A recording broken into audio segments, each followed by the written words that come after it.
Hi, I'm Mark Helfrich, and we're in Trailers from Hell.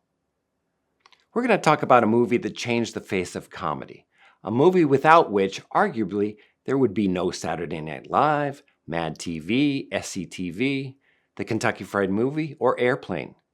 To fully appreciate the influence of this movie, we have to take a look at the lineage. Our story begins with this man. Take a look, a close look. His name was Ken Shapiro. As a kid, he was known as Little Kenny Sharp, and he acted on TV. He grew up and went to Bard College, where he wrote and recorded satires of TV commercials with the help of his roommate, Lane Saracen, and a drama student named Chevy Chase.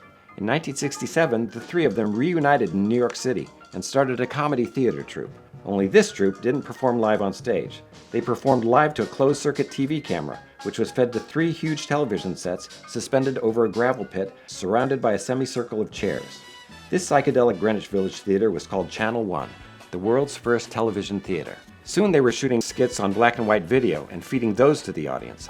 Your dog needs raw flesh to grow, and only Purina gives him the beefiest pieces of the tenderest, blood-rich cuts of prime, fresh slaughtered cattle.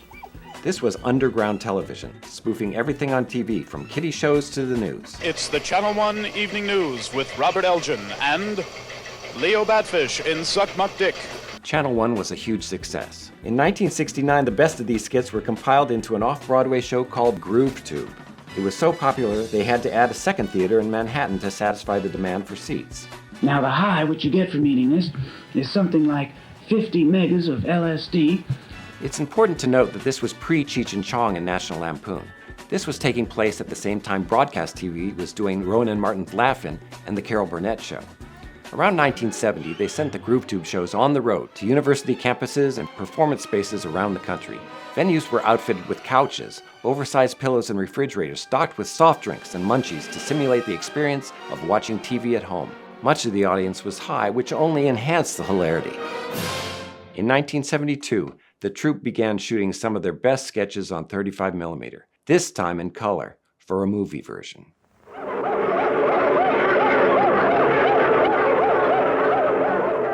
Get ready for the biggest fun party ever. 1974's most hilarious, wildest movie is here. My wife's incredible. Ken Shapiro only directed 2 motion pictures, and he could have stopped at 1. The Groove Tube was written by Ken Shapiro and Lane Saracen. It starred Richard Belzer and Chevy Chase, along with Shapiro. And as you can guess, this trailblazing motion picture was a huge success. It cost $30,000 to make, and it made close to $30 million. It made Ken Shapiro very rich. Many people attribute their success in part to their time working with Shapiro.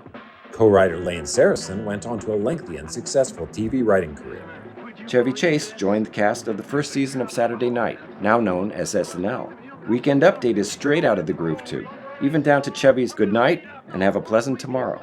Lorne Michaels had been writing for Shapiro right before he created Saturday Night. The Zucker brothers cite the Groove Tube as their inspiration for the Kentucky Fried Movie, which launched their careers, and John Landis's too. Apparently, Ken Shapiro liked being rich and getting stoned. He really didn't need to direct another film, but he did. 1981's Modern Problems, starring his friend Chevy Chase. This movie needn't be discussed. However, it turned a nice profit, and Shapiro got even richer. Unfortunately, Ken Shapiro died in 2017. His legacy will be the Groove Tube.